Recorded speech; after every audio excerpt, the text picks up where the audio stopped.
Let's continue our journey on the Great Allegheny Passage Trail through Steel Valley. This video will take you from Homestead to McKeesport. At this point on the trail, you will continue to pass through what used to be large steel plants on both sides of the Mon River. Here at the start, across the river to your left, will be the Carey Blast Furnaces National Historic Landmark. Starting in 1884 with one furnace and growing to 6 furnaces by 1907, these supplied the U.S. Steel Homestead Works with about 1 million tons of iron a year until closing in 1982. As we begin this portion of the ride, you will travel over the train tracks on the Whitaker Flyover Bridge, which opened in 2010. The trail will follow what used to be 2 48-inch diameter coke gas pipelines, which carried the byproduct gas from the coking process to fuel other plant locations, making use of every resource.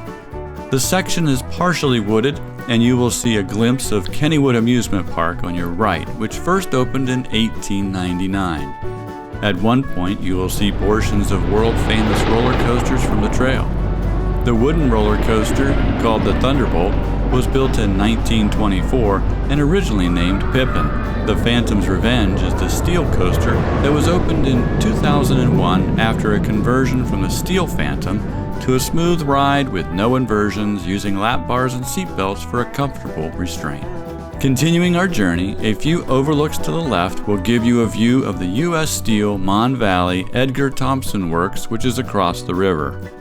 It opened in 1875 and is one of the oldest steel plants in operation in the country, producing steel for automotive and industrial building supplies. Between you and the steel plant is Lock and Dam No. 2, which was constructed in 1902. Providing navigable waters for millions of tons of cargo each year.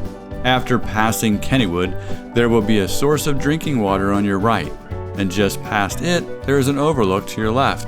Then the trail drops back down to the level of the railroad tracks, but not for long as you cross the tracks on the Port Perry Flyover Bridge.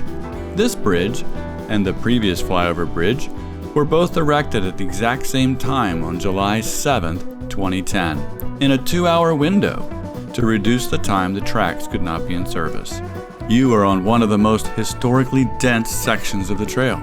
Before you descend on the bridge ramp, take a moment and look across the river.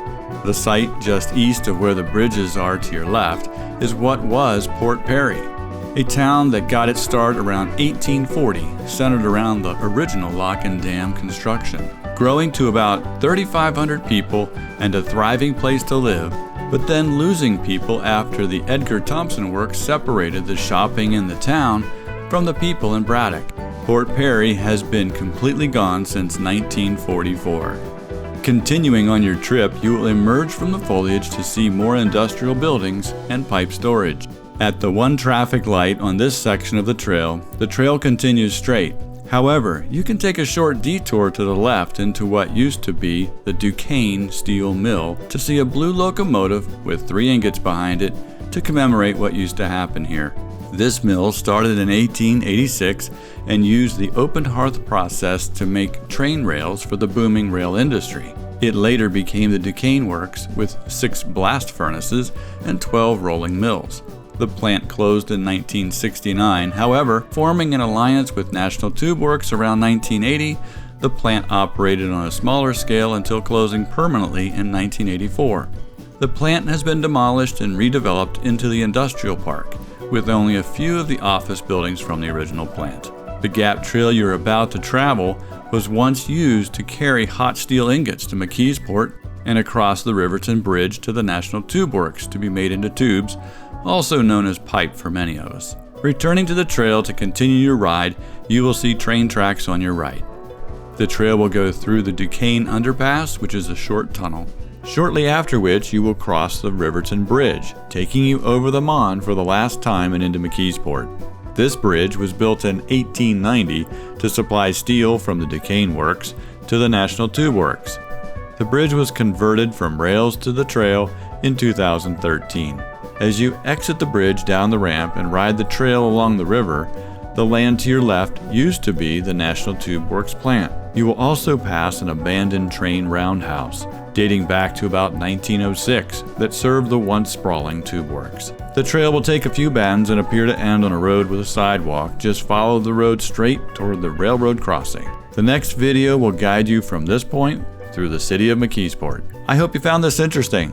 Please give the video a like, leave a comment, and consider subscribing.